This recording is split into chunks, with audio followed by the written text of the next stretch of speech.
പ്രിയങ്കയും ആശയും കൂടെ ഈ പോകുന്നത് അബുദാബി എയർപോർട്ടിലേക്കാണ്. യെസ്, ഞങ്ങൾ നാട്ടിൽ പോവുകയാണ്. ഈ യാത്ര എനിക്ക് വളരെ സ്പെഷ്യലാണ്. കാരണം വേറൊന്നുമല്ല, നീണ്ട 9 വർഷത്തെ ഇടവേളയ്ക്ക് ശേഷമാണ് ഞാൻ നാട്ടിൽ പോകുന്നത്. വീട്ടിലാർക്കും അറിയില്ല ഞാൻ നാട്ടിലേക്ക് വരുന്ന കാര്യം. എല്ലാവർക്കും ഒരു സർപ്രൈസ് ആയിരിക്കും. ഞാൻ ആദ്യമായിട്ടാണ് 6 മാസം മാത്രം പ്രായമുള്ളൊരു ഇൻഫൻറ്റിനെയും കൊണ്ട് ട്രാവൽ ചെയ്യുന്നത്. അതുകൊണ്ട് തന്നെ ഇതൊരു വേറൊരു എക്സ്പീരിയൻസ് ആയിരുന്നു എനിക്ക്. ഇങ്ങനെ ഒരുപാട് ടാസ്കുകൾ ഉള്ളതുകൊണ്ട് തന്നെ ഞങ്ങൾ ആദ്യമേ തന്നെ ഓൺലൈൻ ചെക്ക് ഇൻ ചെയ്ത് വെച്ചിരുന്നു.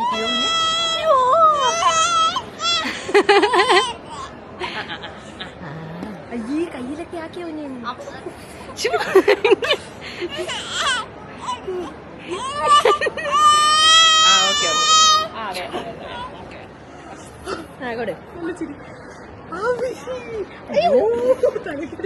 അങ്ങനെ 2 കൈ വെച്ചായിരുന്നു കുടിക്കില്ല. ഫുഡ് കൊടുക്കുന്നതാണ് ഏറ്റവും വലിയ ടാസ്ക് എന്നറിയാവുന്നതുകൊണ്ട് ഞങ്ങൾ തക്കരയ്ക്ക് ഒരു ജോഡി ഡ്രസ്സും കൂടെ എടുത്തു വെച്ചിരുന്നു. അങ്ങനെ ഫുഡ് കൊടുത്തതിന് ശേഷം ബോർഡിങ്ങിന് സമയമായതുകൊണ്ട് ഞങ്ങൾ പെട്ടെന്ന് തന്നെ തക്കരയ്ക്ക് ഡ്രസ്സ് ചേഞ്ച് ചെയ്യിപ്പിച്ചിട്ട് ബോർഡിങ്ങിനായിട്ട് പോയി.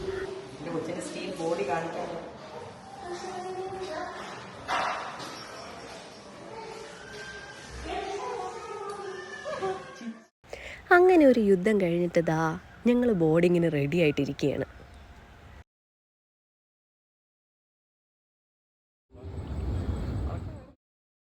ഒച്ചപ്പാടും കരച്ചിലുകളും ഒന്നും ഇല്ലാതെ ഞങ്ങൾ 3 പേരും ഫ്ലൈറ്റിൽ കയറിയിരുന്നു. ഞങ്ങളെക്കാട്ടിലും ടെൻഷൻ വീട്ടുകാർക്കായിരുന്നു. ഫ്ലൈറ്റ് എടുക്കുമ്പോൾ കൊച്ചു കരയുമോ എന്നൊക്കെ ആലോചിച്ചിട്ട്. പക്ഷേ അവൾ നല്ല ഉറക്കമായിരുന്നു. അധികം വൈകാതെ നമുക്ക് ഫുഡും എത്തി. എത്തിഹാദ് എയർവേസിൻ്റെ ഫുഡ് പറയാതിരിക്കാൻ വയ്യ, അടിപൊളിയായിരുന്നു. നമ്മൾ പോകുന്ന ഡെസ്റ്റിനേഷൻ അനുസരിച്ചാണെന്ന് തോന്നുന്നു ഫുഡ്.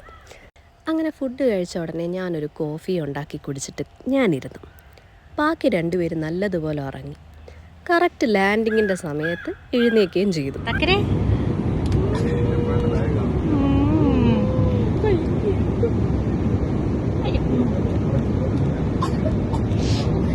ഉറക്കം ശരിയായില്ല. ഫ്ലൈറ്റ് മൊത്തം ഉറങ്ങിയിട്ട് എനിക്ക് അതൊക്കെ ആരപ്പുറം ഇപ്പുറവും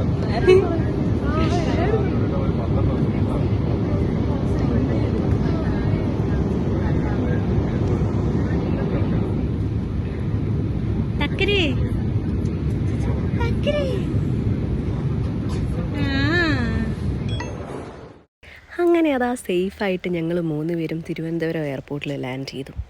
ഉമ്മൽ ക്വീൻ എന്ന അബുദാബിയിലോട്ടുള്ള റോഡ് ജേണിയും അതിനുശേഷമുള്ള ഫ്ലൈറ്റ് ജേണിയും ഒക്കെ ആയിട്ട് ഞങ്ങൾ അത്യാവശ്യം ടയേർഡായിരുന്നു. ഞങ്ങളെക്കാട്ടിലും ടയേർഡായിരുന്നു ആശി.